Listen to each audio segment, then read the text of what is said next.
할렐루야. 네, 우리 10일 여전도회를 위해서 다시 한번 박수. 너무 멋있습니다. 오늘 찬양 가사를 보니까 이번 주 주신 강단 말씀이 떠올랐습니다. 우리 여전도회 10일 여전도회 전도자들이 이 영적 싸움을 하고 또 이 영적 싸움을 우리 후대들에게 전달하는 그런 언약을 붙잡고 찬양한 거 맞죠? 할렐루야. 네, 그 축복이 그대로 우리 후대들에게 전달되기를 주님의 이름으로 축원합니다. 네, 우리 11년 여전도회를 놓고 지속적으로 기도해 주시기 바랍니다. 네, 오늘 먼저 하나님 말씀을 보도록 하겠습니다. 로마서 11장입니다. 로마서 11장 1절에서 5절까지 말씀입니다.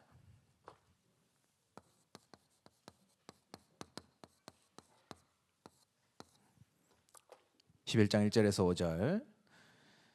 네, 제가 가지고 있는 성경은 신약 성경 254페이지입니다. 신약 성경 254페이지 로마서 11장 1절에서 5절까지 말씀입니다. 다 찾으셨습니까? 네, 저와 여러분이 한 절씩 교독하도록 하겠습니다. 1절 제가 먼저 했습니다. 그러므로 내가 말하노니 하나님이 자기 백성을 버리셨느냐? 그럴 수 없느니라. 나도 이스라엘이니요 아브라함의 씨에서 난 자요 베냐민 지파라.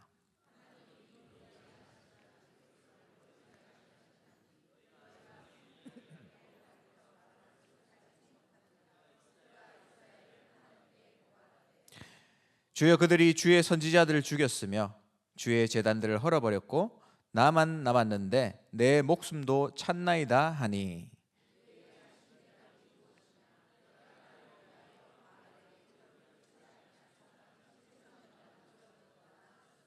같이 읽겠습니다. 그런즉 이와 같이 지금도 은혜로 택하심을 따라 남은 자가 있느니라. 아멘. 할렐루야.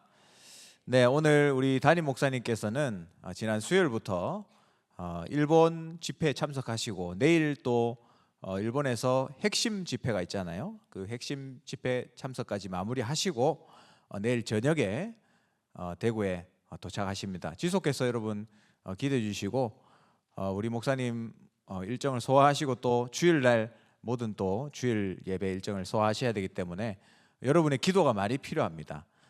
지속적으로 우리 목사님 성령 충만, 오력 충만할 수 있도록 기도해 주시기 바랍니다. 네, 오늘은 제목을 먼저 써볼게요. 은혜로 택하신 남은 자입니다.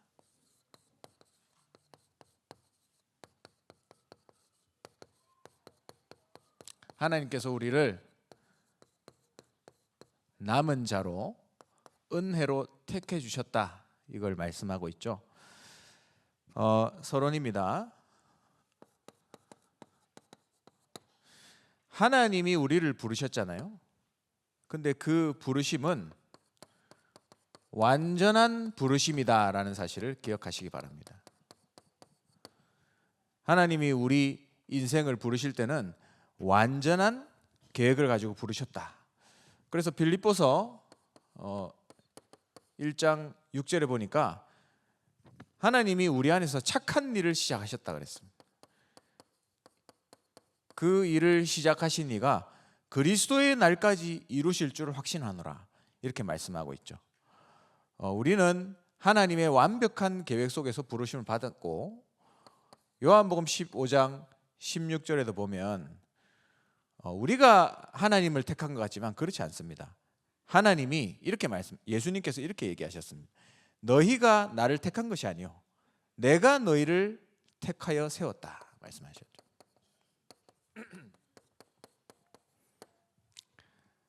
그 하나님의 부르심은 완전하다. 우리가 하나님의 자녀가 됐지만 실수하고 넘어지고 자빠지고 하잖아요. 근데 하나님이 우리가 좀 실수하고 넘어졌다고 발로 차버리고 하나님의 부르심을 취소해버리고 그렇게 안 하신다 이 말이에요. 하나님은 한 번 우리를 부르셨으면 영원한 하나님의 자녀로 완벽한 계획 속에서 우리 인생을 지금도 인도하고 계신다. 여러분, 이 사실을 믿으세요. 그리고 두 번째는 이 부르심은 언제 시작되었냐면 우리가 태어났을 때가 아니고 창세전에 시작됐다. 여러분 이 사실 믿으십니까? 정말 진귀한 사건이죠. 이 세상이 만들어지기도 전에 하나님 우리를 부르셨다 했습니다. 그래서 에베소서 1장 4절에 보면 창세전에 그리스도 안에서 우리를 택하셨다 그랬습니다. 창세전에. 그리고 예레미야서 1장 5절에 보면 또 이렇게 표현하고 있습니다. 모태에 짓기 전에 너를 알았다 했습니다. 여러분이 엄마가 배에 여러분을 임신하기 전에 하나님이 여러분을 알았다 이 말이에요. 근데 그 수준을 넘어서 창세전에 여러분을 알았다 했습니다. 창세전에 여러분의 인생을 계획하시고 부르셨다 그랬습니다.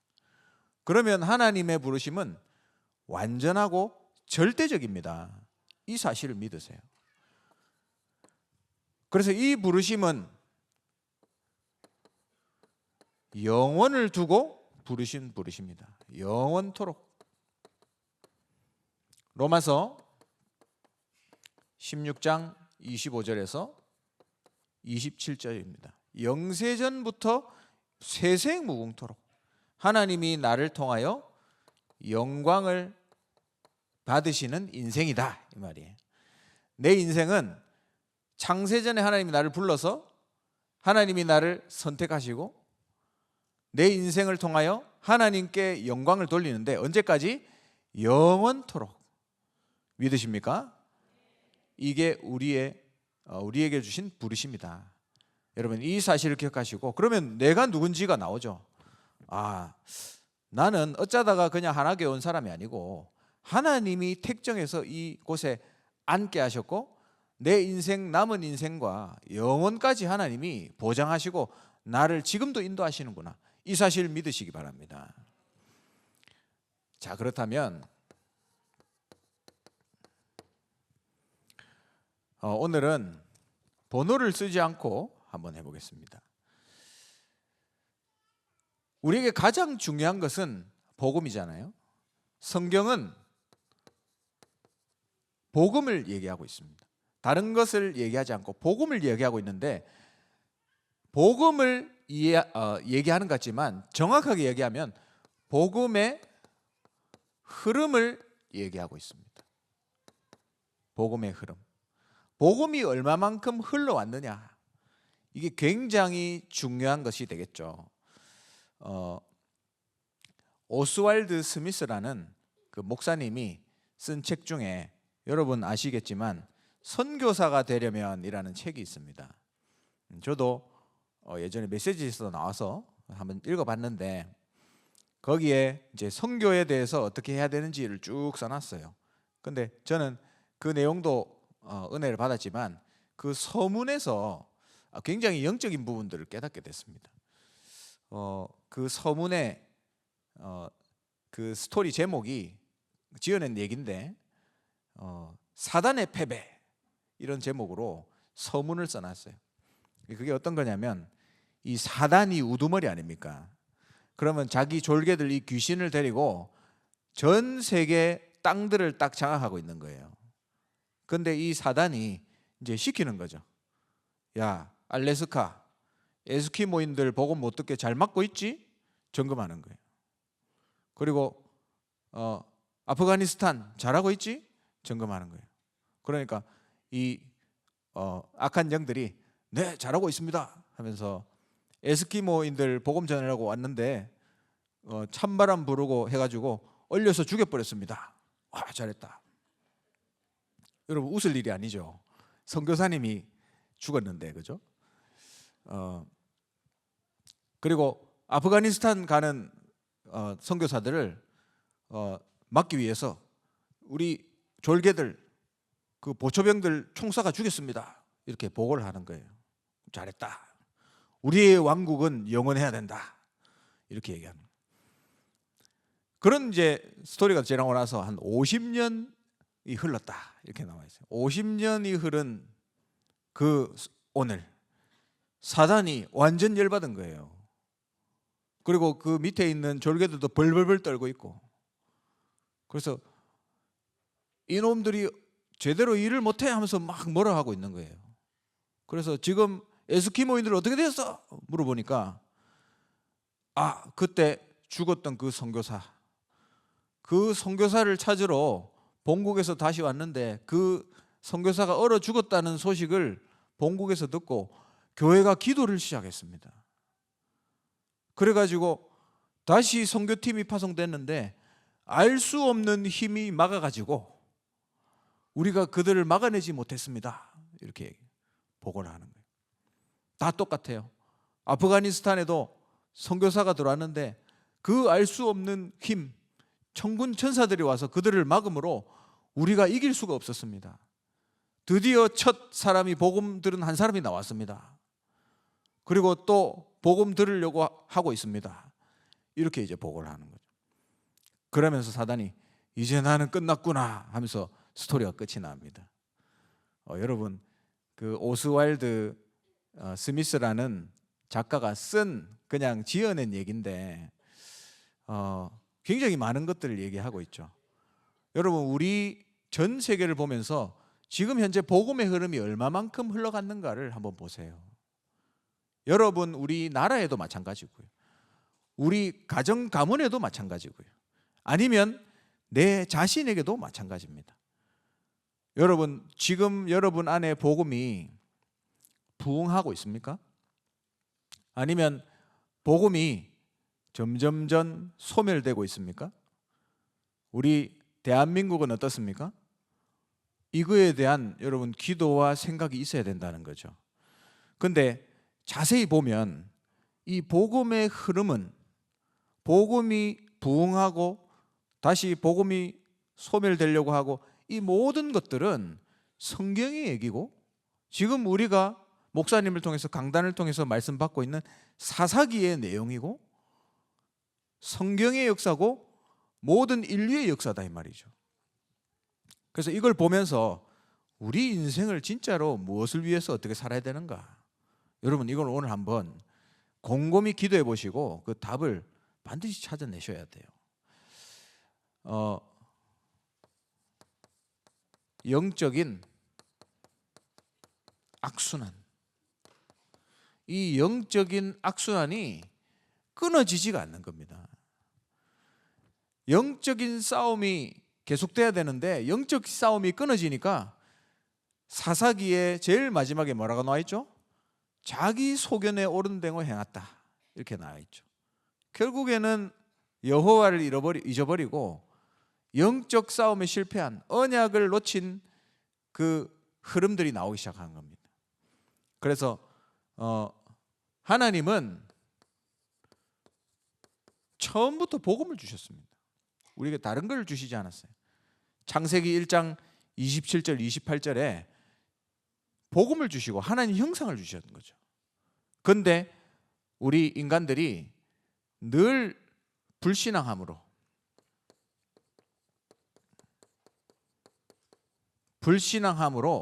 항상 하나님과의 관계가 끊어지기 시작하는 겁니다. 그래서 하나님과의 관계가 떨어지면 뭐가 나오죠? 재앙이 올 수밖에 없습니다. 그런데 하나님은 오늘 성경에도 읽었죠. 여기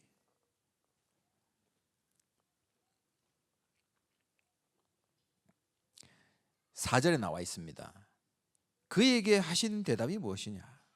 내가 나를 위하여 바알에게 무릎 꿇지 않은 사람 7,000명을 남겨두었다 하였으니 5절에 그런즉 이와 같이 지금도 은혜로 택하심을 따라 남은 자가 있느니라. 하나님은 항상 남은 자를 찾아내시고 부르셔서 이 복음을 다시 회복하시는 거예요. 이게 역사입니다, 여러분. 복음을 줬는데 또 불신앙해요. 그러면 재앙을 피할 수가 없습니다. 그런데 하나님은 오늘 여기 보면 이렇게 나와 있죠. 2절에 보니까 하나님이 그 미리 하신 자기 백성을 버리지 아니하셨나니 그렇게 나와 있죠. 하나님이 이 불신앙한 이스라엘을 버리셨느냐?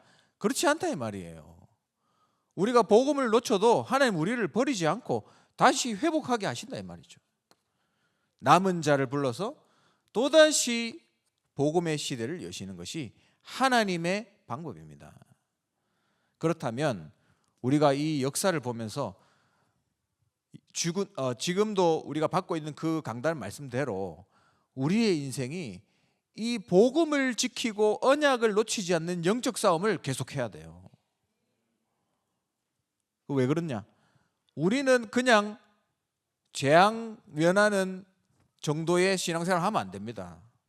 우리는 늘 이 속에서 갇혀서, 이게 바로 영적인 악순환, 뭐 성경적인 용어로 신학적인 용어로 하면 사사기 사이클이라 하거든요. 여기서 빨리 벗어나야 돼요. 그래서 빨리 복음을 회복해서 이 영적 싸움이 지속되므로 어디까지 가야 되냐면 이 복음을 전하는 선교의 응답까지 누려야 됩니다. 마태복음 24장 14절이죠.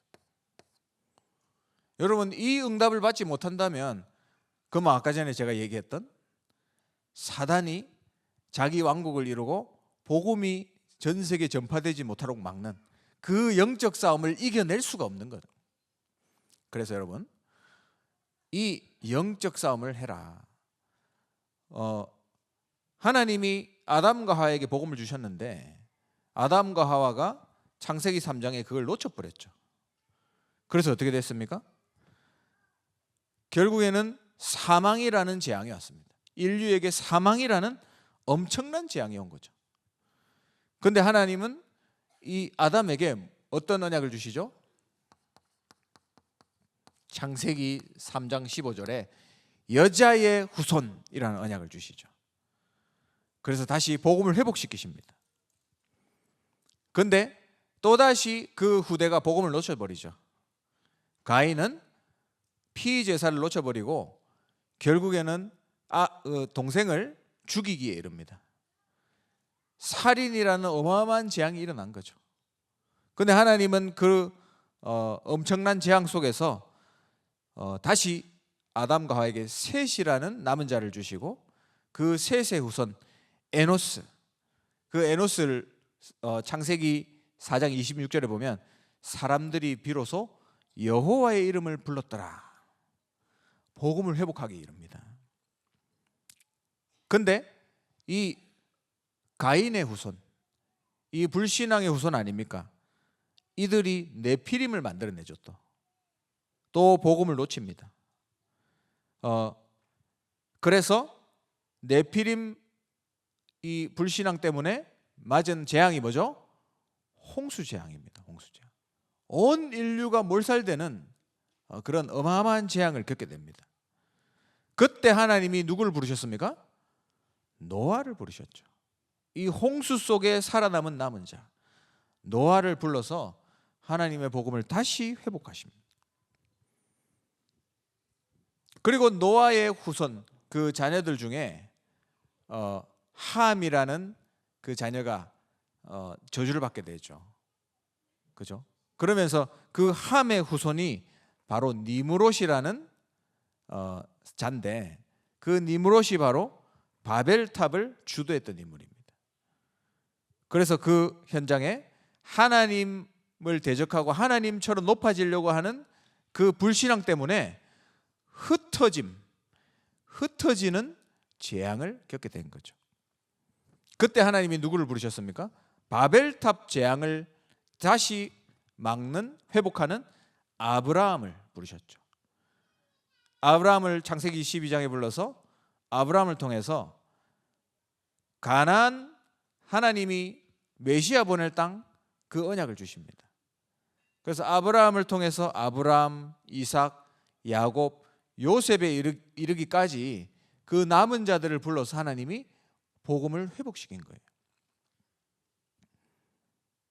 그런데 그 요셉 이후로 또 하나님을 모르는 시대가 온 거죠. 그래서 또 재앙이 이르게 됩니다. 바로 이스라엘이 애굽의 노예가 돼버린 거죠. 그래서 그 노예된 상황 속에서 하나님은 또 누구를 부르십니까? 모세를 부르시죠. 모세를 불러서 다시 한번 언약을 주십니다. 출애굽기 3장 18절. 희생제사, 피의 언약을 하나님이 다시 회복시키는 거예요. 근데 또 이 피의 비밀, 희생제사의 비밀을 놓쳐버렸죠. 그러니까 어떻게 됩니까? 바벨론의 포로가 됐어요. 완전히 나라를 빼앗겨버린 거죠. 그래서 하나님은 그때 이사야라는 남은 자를 또 이렇게 세우십니다. 그래서 이사야서 7장 14절에 임마누엘의 언약을 다시 한번 회복하시죠. 처녀가 잉태하여 아들 낳으리니 그 이름을 임마누엘이라 하리라. 포로된 그 상황에서 하나님은 신기하게도 불신자를 통해서 다시 이스라엘을 회복시키십니다. 그 왕의 이름이 뭐죠? 고레스 왕이죠. 고레스 왕. 그런데 이 고레스 왕이 태어나서 할 일에 대해서 이사야서 45장에 100년 전에 고레스 왕이 그 일을 할 것이라고 예언합니다. 정말로 진기한 일이죠.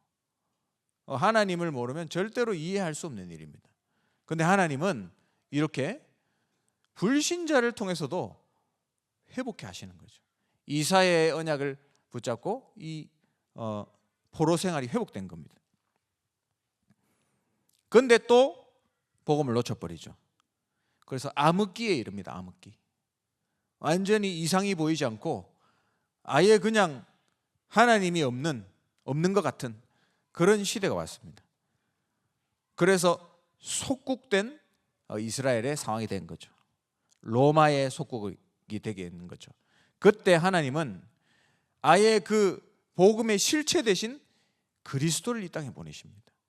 그래서 마태복음 16장 16절, 주는 그리스도시요 살아계신 하나님의 아들이십니다. 이 언약을 회복하신 거죠. 그 이후에 여러분 예수님이 오고 사도들이 복음 전한 이후에 성경 역사는 성경에 없습니다. 근데 그 이후에 교회사 역사들을 보면 결국에는 이 스토리예요. 전부 또 복음을 놓치고 재앙 만나가지고 하나님이 그 속에서 남은 자를 찾아내서 또 복음을 회복하는 거예요.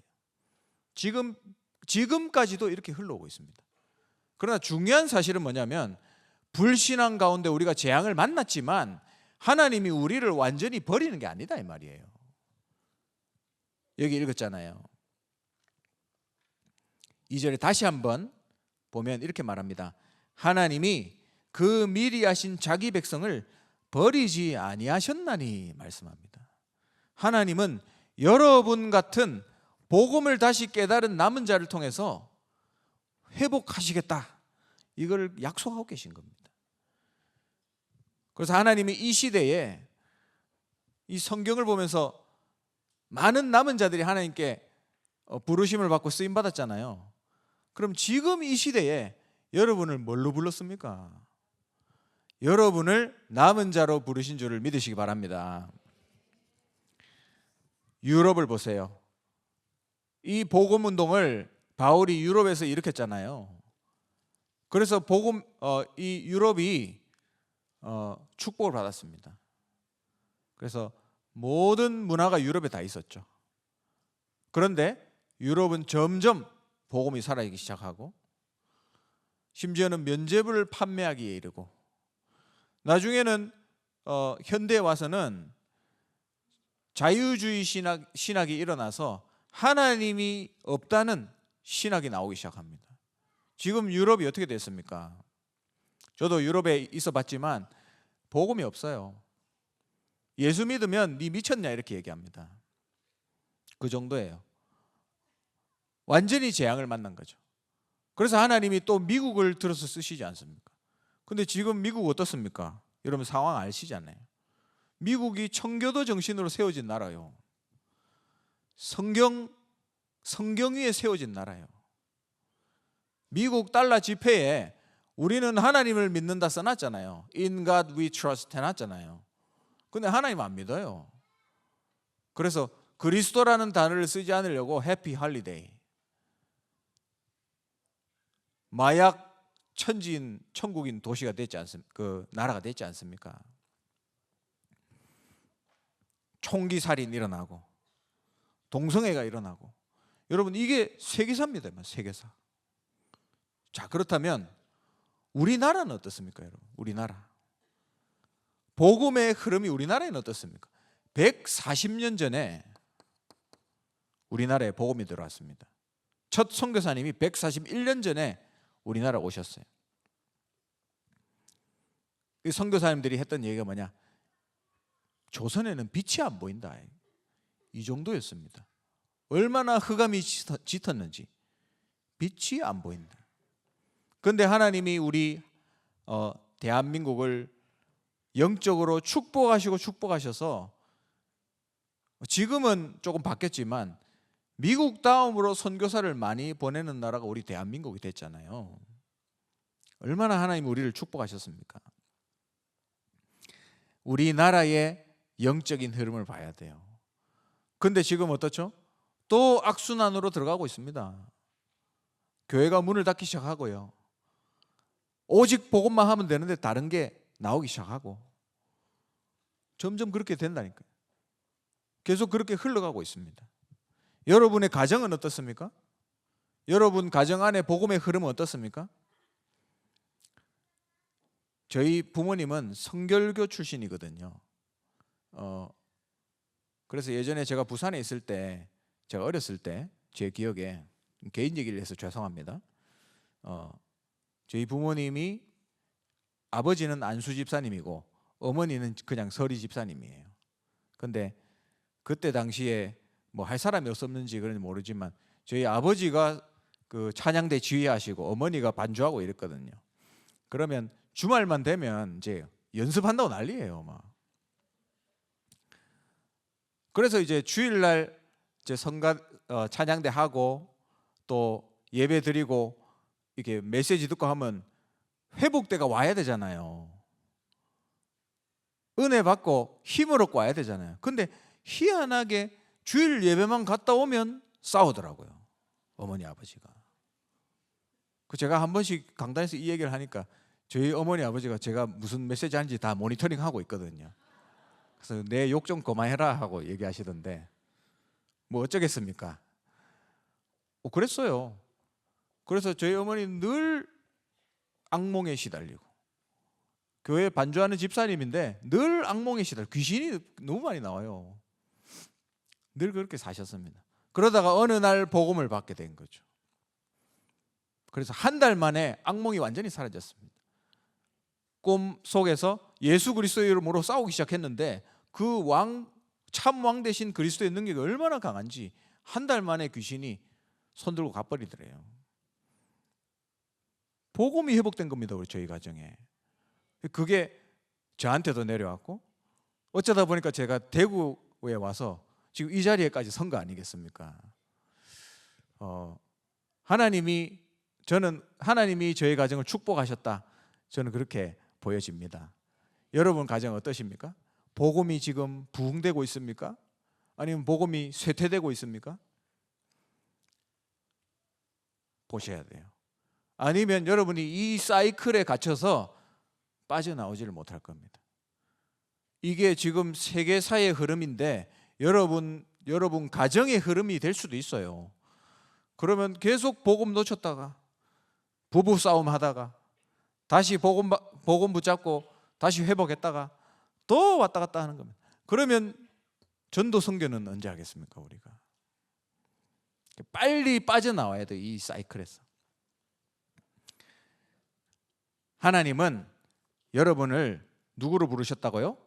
남은 자로 부르셨다. 그 부르심은 완전하다. 창세전에 부르셨고 영원토록 여러분을 통해서 하나님 영광 받으실 것입니다. 하나님 우리 교회를 남은 자의 교회로 부르신 줄 믿으시기 바랍니다. 저는 아까 전에 앉아서 찬양하면서 그런 생각이 들었어요. 이 대구 땅이 얼마나 우상이 가득한 현장입니까? 뭐 그냥 입버릇처럼 우상이 가득한 현장이라고 얘기하지만 대구에서 일어난 그런 엄청난 사건들을 보세요. 재앙들을 보세요. 대구는 확실히 우상 숭배하는 동네가 많습니다. 그런데 그 중요한 현장에 예전에 여기서 큰 사고도 있었잖아요. 수많은 사람들이 죽었지 않습니까? 그런데 하나님이 이 자리에 하나교회를 세우시고, 흑암이 반드시 그런 사건이 있으면 역사하거든요. 근데 그 재앙을 막는 교회로 하나님이 이 상인 내거리에 우리를 세워주셨잖아요. 우리가 여기서 예배하고 하나님께 기도하고 찬양하고 흑암을 꺾고 합심으로 기도하고 이거 할 때 눈에 안 보이는 흑암 세력이 결박되기 시작하는 거예요. 그래서 우리 대구 땅에 있는 흑암 세력 꺾는 것은 우리가 책임져야 됩니다. 왜? 대구는 우상 숭배하는 동네이기 때문에, 팔공산에서 지금도 기도하고 있기 때문에. 그래서 우리는 영적 싸움을 멈추면 안 돼요. 그래서 우리의 인생이 진짜 이 복음을 또 놓치고 또 밑으로 내려가는 인생이 아니고 그 사이클에서 빠져나와서 전도와 선교에 쓰임받는 저와 여러분 개인과 교회와 가정이 되기를 주님의 이름으로 축원합니다. 말씀 맺겠습니다. 여러분 이걸 질문해 보세요. 나는 지금 어디에 있는가? 질문해 보세요. 제가 지난 수요 예배 때도 그렇게 말씀 나눴던 기억이 납니다. 빌립보서 1장 12절에 바울이 이렇게 고백합니다. 내가 당한 일이 오히려 복음의 진전이 되었다, 이렇게 말씀하고 있죠. 내가 당한 일이 뭡니까? 바울이 로마 감옥에 갇힌 거예요. 감옥에 갇히면 활동을 못 하잖아요. 감옥에 갇히면 죄수 아닙니까? 근데 바울은 복음 전파의 진전이 된 줄을 아노라. 바울은 감옥에 들어갔지만 바울에게 감옥은 세계 복음화의 센터였어요. 바울은 그 감옥이란데 몸인 갇혔지만 갇히지 않았습니다. 여러분 삶에 감옥 같은 상황들 많잖아요. 여러분 내가 원치 않는 일들이 일어납니다. 근데 그 상황에 여러분 갇히지 마세요. 여러분의 형편에 갇히지 마세요. 여러분 혹시 가난한 상황이 됩니까? 그 가난에 갇히지 마세요. 여러분의 생각에 갇히지 마세요. 바울은 갇히지 않았습니다. 그러니까 거기서 세계복음화인 거예요. 오히려 복음 전파에 더 진전이 되었다. 바울은 그 영적 사실을 본 거죠. 그래서 비록 바울은 그렇게 감옥에서 갇혀 있다가 나중에 순교당했잖아요. 그럼 바울의 인생이 비참한 인생입니까? 가장 하나님이 귀히 쓰신 소중한 인생 아닙니까? 여러분 인생도 비록 감옥 같은 상황에 있지만 가장 하나님이 기뻐하시는 세계복음화의 자리에 있으신 줄 믿으시기 바랍니다. 여러분이 지금 앉아있는 그 자리가 바로 세계복음화의 자리다. 지금 여러분이 처한 그 상황이 바로 세계복음화의 자리다. 이 사실을 기억하세요. 그리고 우리의 인생은 빌립보서 4장 13절, 바울은 감옥에 있지만 감옥에 있다 생각하지 않았습니다. 바울은 나는 내게 능력 주시는 자 안에 있다. 여러분이 지금 어떤 상황, 어떤 자리에 있든지 여러분이 어디 있다고요? 지금 내게 능력 주시는 자 안에 있다. 여러분 옆 사람하고 한번 인사하시기 바랍니다. 내게 능력 주시는 자 안에 있습니다. 네. 믿으십니까? 그래서 오늘 제목대로 하나님 나를 은혜로 택하신 남은 자다. 여러분 자신의 정체성을 기억하시고 하나님 앞에 쓰임받는 전도자로 응답 받으시기 바랍니다.